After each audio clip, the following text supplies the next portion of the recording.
Hi, how you doing? Hope you're enjoying your guitar journey and you're practicing away, following our structured plan here in the beginner section, and you're practicing the right things and developing that ear as you go along and learning those new chords and strum patterns and working on your timing. Okay, so right now what I'd like to do is let's do another long progression. Now you recently have added seventh chords to your chord catalog. So important as a guitar player that we know lots and lots of chords and how to apply them, use them, and practice them in your popular songs, okay? Now, you also learned a bunch of open position major and minor chords, open position suspended chords, and now seventh chords. So now I want to give you a progression. Now, if you've been following along in the beginner section, you're familiar with what a long progression is. It's just a whole string of chords that we put together to give you a goal to work on your chord changing, to work on your timing, on your rhythm, on your strumming, on the new chords, and to set a goal that I'm going to get this long progression down in time from one chord to the next with no stopping. If it takes me, a week or 2 weeks or a month, I'm going to get it, and you will. You can do it. Stay positive and you'll get it. Believe me, it just takes time. Tim Gilbert, Tim was a student of mine, when I used to give him these, he used to love these. He used to come in the next week and be like, challenge. Yeah. You say, not everybody can do it as fast as you want, but it gives you a set goal. And that's what you want, and you feel good when you get a goal and you do it. Anyone feels good. If exactly. You attain a goal. Set a goal that you can attain. You do it. You'll move on. Exactly. And this is again what we're doing, what I'm doing, and the reason why I developed this. It really pushes you, and as a student, you want to get pushed to the next level. You just don't want to. Like I always say, okay, you learn G to C add 9, move on. Certainly play a song with that fun, but push yourself to the next level. Push yourself to learn complex songs. Push yourself to get these long progressions down. And you're not going to get it at first, but you will in time, and it's going to make you a better player. Believe me, these work, okay?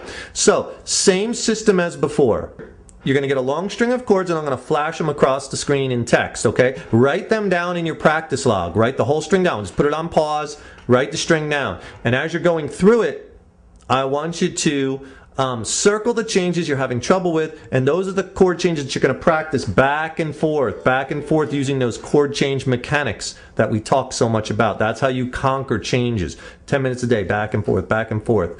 Work on the one chord change 10, 15 times a day. And then you put them together and you have long strings of chord changes, okay? Remember, there's no real tonal center to this. It's very atonal. It's just an exercise, okay? So here's the chords we're going to use, and I'm going to flash these across the screen. We're going to go G, E minor, A7.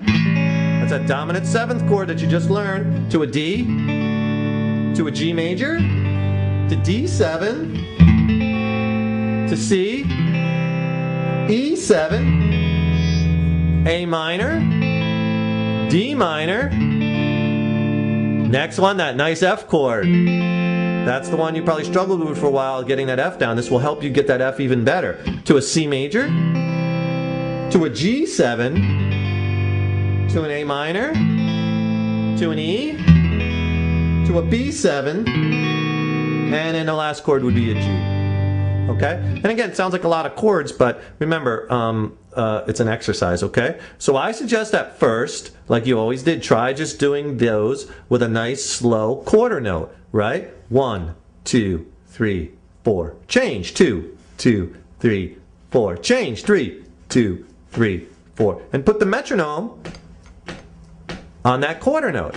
Okay? So it'll sound like this. I won't go through the whole string, but I'll just go through a bunch of it. So you have your G, 2, 3, 4. 1, 2, 3. E minor. 1, 2, 3, 4. A7. 1, 2, 3, 4. D. 1, 2, 3, 4. G. 2, 3, 4. And then D7, and write down the string and see if you can get all the chords with changes without stopping, okay? Now once you master that, try it with a strum pattern using eighth notes, whether it be strum 1 or strum 2 or strum 3, whatever strum you want. Start with the one you're most proficient at. Remember, don't try to change chords to chord changes you're not familiar with if you don't even if you're not comfortable with the strum pattern, right? Do it with known strum patterns that you're comfortable with. So let's say if you wanted to use whatever, strum 2. Strum 2, down, down, up, up, down, down, up, down, down, up, down, up. That's our strum 2. And remember, like I always say, strum as slow as necessary to make the changes. I don't care if you have to go this slow. Down, down, up, down, up. Change down, down, up, down, up. Remember the count, the 8th note. 1 and 2 and 3 and 4 and 2 and 2 and 3 and 4 and 3 and 2 and 3, 4 and... That's my foot. That's the metronome going, right? Okay, so try it with strum 2 and it'll sound like this, G. And you could do it if you're not really comfortable with a lot of the changes. Do it 2 measures per chord at first, because the longer you have on the chord, it makes it a little bit easier. You won't have to get off it real fast to the next chord. 2 measures at first, then 1 measure at first, then 1 hit. See how, again, that's all going to keep moving your playing faster, better, more proficient, more confident, okay, as we pull you to the next level. Just to show you, here's I'll just go through a few of them. 2 measures per chord, slow. Again, G, E minor, A7, D, G, D7, blah, blah, blah. So here it is, 2 measures per chord, nice and slow.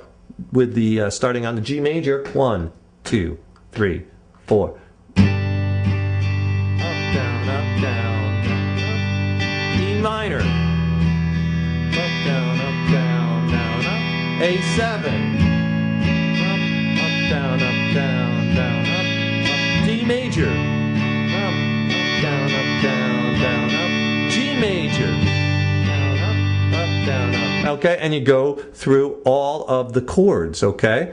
And then when you get good at 2 measures each, and you can make it all the way through without stopping in time, then go 1 measure each, and maybe get a little bit, eventually work the speed up a little bit. So 1 measure each will sound like this. 2, 3, 4, G. E minor.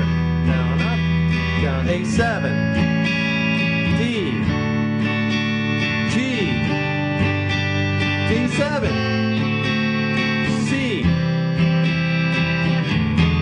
D7, A minor to D minor, to that F chord, to the C, G7, A minor, E major,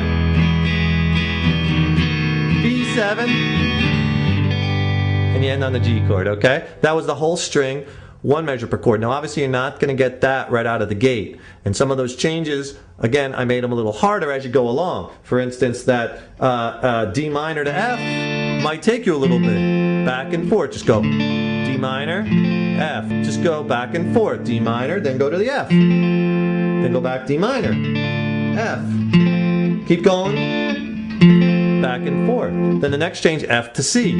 F, C. Go back to F. C. F, C. Okay, whatever change you're stumbling on. You might have trouble going from that G7 to that A minor.